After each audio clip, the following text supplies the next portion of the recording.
Uy, naalala niyo ba yung nangyari nung unang beses kayo pumasok sa school? Ako, naaalala ko, ayaw ko bumitaw sa mama ko nung pinapasok niya na ako sa classroom.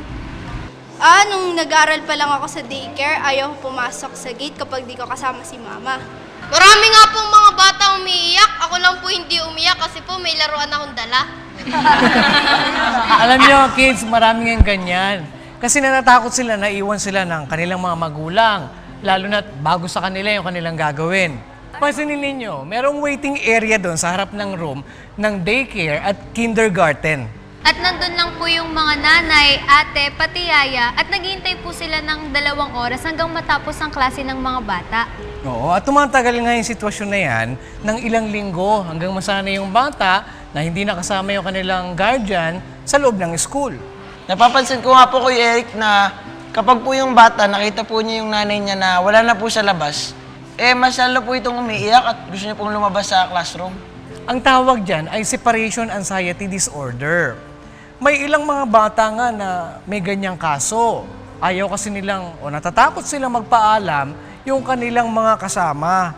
At natural lang yan sa mga maliliit na bata sa unang araw ng pasukan. Ano po ba yung dapat gawin, Kuya Eric, para hindi po magkaroon ng ganyang disorder yung bata? Marami moonlight. Kaya yan ang ating pag-aaralan sa araw na ito. Alamin natin ang mga paraan para maiwasan ito at ano nga ba ang epekto ng pagkakaroon ng separation anxiety disorder. Sige po, Kuya Eric, para mas lalo pa namin maintindihan ng mga bagay tungkol dito.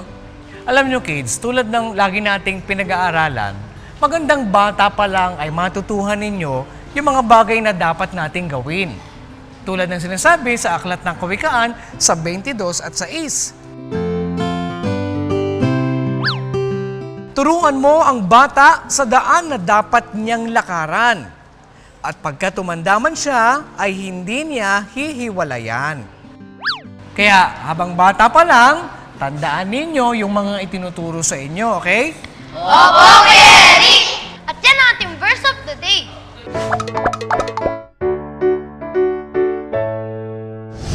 Sige kids, abangan ninyo, maya-maya lang ay pag-aaralan na natin ang tungkol sa separation anxiety disorder. At yan ay sa pagbabalik ng KNC Show!